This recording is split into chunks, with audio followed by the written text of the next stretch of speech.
Mercredi dernier,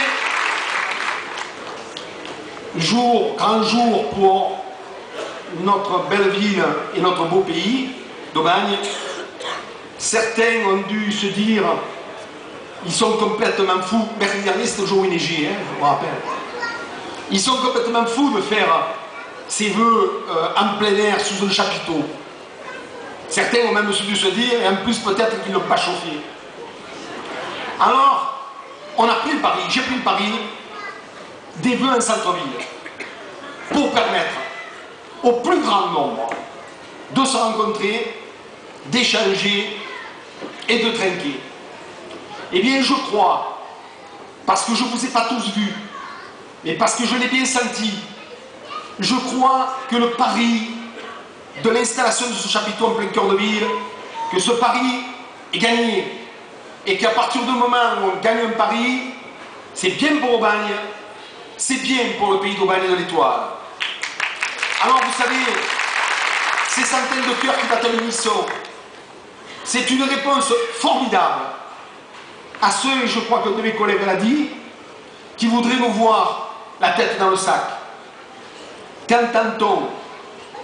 Les fêtes sont finies, les soldes s'essoufflent.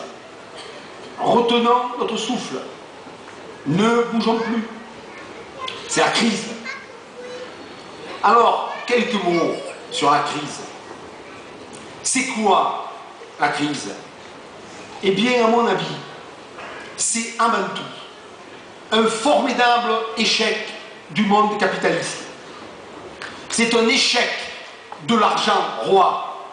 L'échec de ceux qui pensent que le monde est la propriété de quelques-uns. Leur monde, qui remet en cause les droits fondamentaux, le droit à un toit. Vous le savez parce que certains me l'ont même dit en entrant, c'est la préoccupation première des Français. Et la construction des logements sociaux dans le département des Bouches-du-Rhône a été cette année par rapport à l'année dernière, et je suis bien placé au Conseil général pour le savoir, en baisse sensible. C'est la remise en cause du droit au travail. Le nombre de chômeurs a ces 2 derniers mois augmenté de manière sensible, et tout le monde le dit, 2009 risque d'être dramatique. Demandez-le à ceux de microélectronique à Rousset, demandez-le à ceux de Softal à Fos, demandez-le à ceux qui travaillent sur le moteur Baudouin à Cassis. Le droit à la santé aussi, remis en cause en permanence.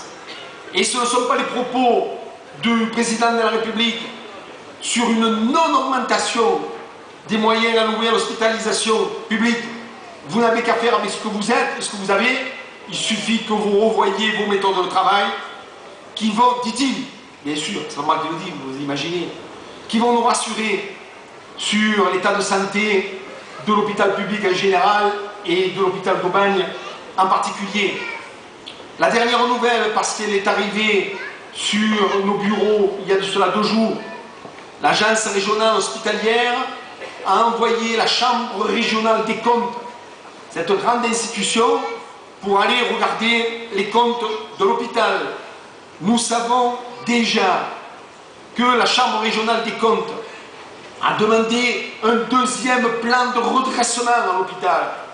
C'est-à-dire qu'elle a déjà fait son choix, qui n'est pas un choix de dire il faut donner à l'hôpital public des moyens, mais il faut qu'il faut dire avec les moyens que vous avez, débrouillez-vous, et si vous ne vous débrouillez pas, d'essayer avant tout de dégraisser, de fermer des services pour rendre l'hôpital public, qui est un hôpital particulièrement apprécié par vous tous, comme un outil rentable. Nous, à Aubagne, nous les 12 maires du pays d'Aubagne et de l'Étoile, nous tous, nous n'acceptons pas ce diktat, nous défendrons bec et ongle l'hôpital public d'Aubagne et le droit à la santé.